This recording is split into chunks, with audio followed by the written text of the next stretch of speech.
They're picking up that hot potato. It burns like a mother.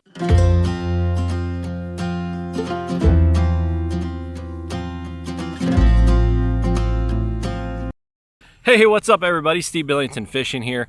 Today, we're going to talk about a hot topic, or at least it's hot at the moment. Unless you've been living under a rock, pretty much everybody in kayak fishing is aware that Bass Pro bought Hobie, which leads into some questions. Will Bass Pro be able to do things to make Hobie better? Will they address the issues people have with Hobie now? Can Hobie even be saved at this point? Let's talk about it. Now, if you've been a subscriber of mine for any period of time, you know I'm going to give you the straight truth. It doesn't matter if people watching or listening like it. Doesn't matter if brands like it. I'm going to give you my opinion as I see it, blunt and direct. I don't sugarcoat. I don't ass kiss. We don't do rah-rah bullshit here at Steve Billington Fishing. I don't fish out of a Hobie, but I used to.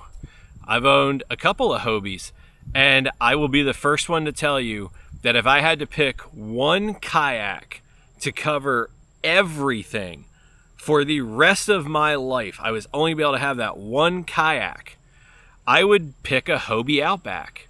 The Outback is a phenomenal platform. It's a great kayak. The only thing wrong with a Hobie Outback is that the support and everything else relies on Hobie.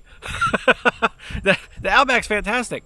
When I had my Pro Angler, I really liked that until it failed me. So, which really just leads into, can Hobie be saved? What is the biggest problem that Hobie had that led to all of this and leads people who fished in Hobies for many years to leave them behind, and people who used to sing Hobie's praises to just bash them and troll them on their own like Facebook posts? It comes down to two things: quality and service. And they're really synonymous, but it's two separate points for the purpose of my video, at least. The quality of Hobie, my God, did it take a nosedive after COVID. And I don't even know that COVID is really to blame. I think the way that the company was managed and ran, I don't know that you can blame that on COVID. All I know is that if you had a Hobie that was 2020 or older, you didn't really have a lot to complain about. There were certain specific places that they would crack. There were certain things that you just don't do. But guys, at the end of the day, I don't care how fancy you make it. We're out there fishing in Rubbermaid containers. It's just big Tupperware. And then 21 and beyond, the quality control and the quality of production, the whole just general attitude Hobie had towards anglers and their customers and making things right. And you can't get parts. Like, my God, don't need a part. If you need a part, Hobie ain't even going to answer your phone call anymore. It's just, let me tell you about my Hobie experience that ultimately took me away from them, okay?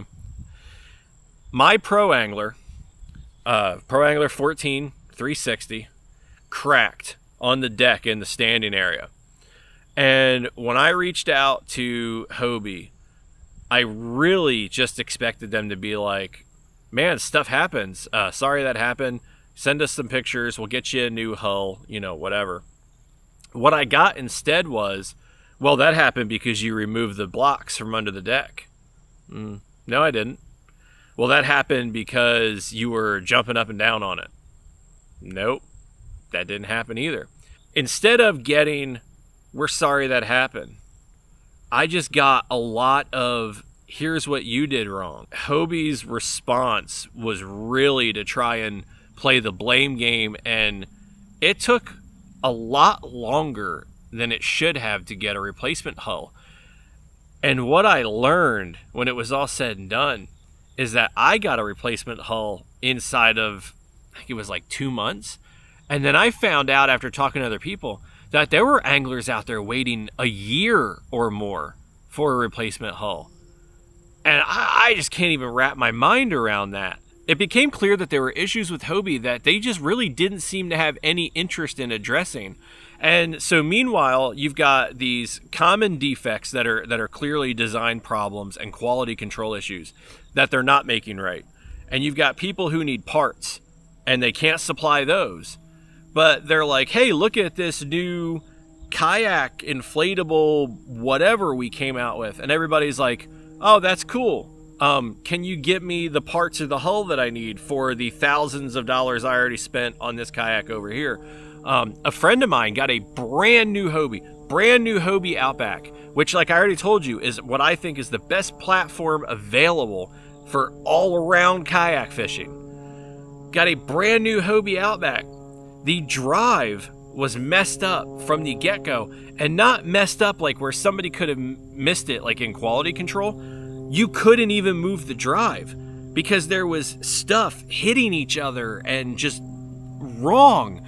Like, if anybody at Hobie picked that drive up and just articulated it, it never would have made it out of the door. It was not a shipper issue. It was not a dealer issue. It was a, we're Hobie and we're not even going to look at this drive before we send it out the door issue. Okay, so Bass Pro bought him, right? What does that mean? Well, there's a lot of people that are real quick to attack Bass Pro. And think what you will about Bass Pro, positive or negative. If this purchase fails, I don't think it'll be Bass Pro's fault. I think that the Hobie name, it's almost toxic at this point. It's a hot potato. The fact that Bass Pro Shop even wants to catch that potato and say, oh, look, this is one really ugly potato and it's burning my hands, but I want to see if I can nurture it and make it better. You guys should be happy about that. Nobody in their right mind should be touching Hobie. Now, is Bass Pro going to try and make things right with the customers who already own the stuff? Who knows? Are they going to address the issues that need to be addressed before production continues? Who knows? Are they just going to take the name and just start cranking stuff out, business as usual? I mean, it's tough to say, but I don't know that Hobie can be saved.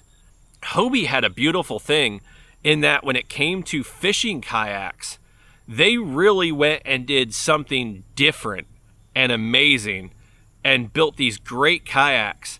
And then it has, the reputation and quality have gone from here to just down to here. And as this decline happened, all these other people looked at it and said, we can do this, or we can do this better.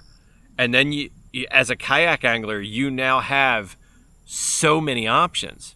Why would you pick that one? There's no reason at this point to pick a Hobie. Anybody who buys a Hobie now, I feel like you're almost just doing it because it says Hobie on the side of the boat. If y'all need a Hobie sticker that bad, I mean, we'll make you one. Come on, man. Can Hobie be saved? No, I don't think it can. But let's not get cart before the horse and start tearing down Bass Pro Shops, because boy, have they just taken on a shit show. I would love to see Bass Pro turn that brand around and save it and restore it to what it once was. I would love nothing more than to see a guy fishing out of a Hobie and have a thought other than, man, that sucks. The video might feel like the intention is to bash Hobie, and it's really not. It's not a Hobie bash fest.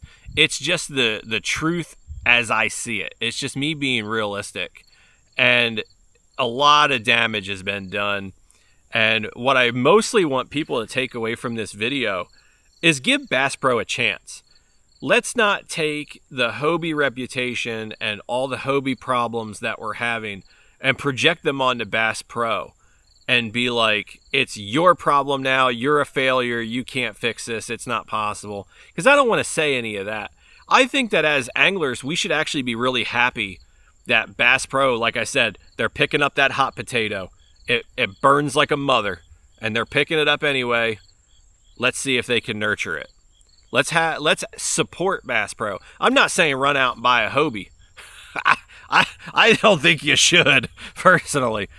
But let's be supportive and not negative. I'd like to think that Bass Pro can't make it any worse. But we're all going to find out together as we sit back and watch. Speaking of watch, thanks for tuning in. Don't forget to hit that subscribe button. Thanks for giving me a couple minutes to share my thoughts with you about this whole Hobie Bass Pro thing, and we'll catch you on the water. Tight lines.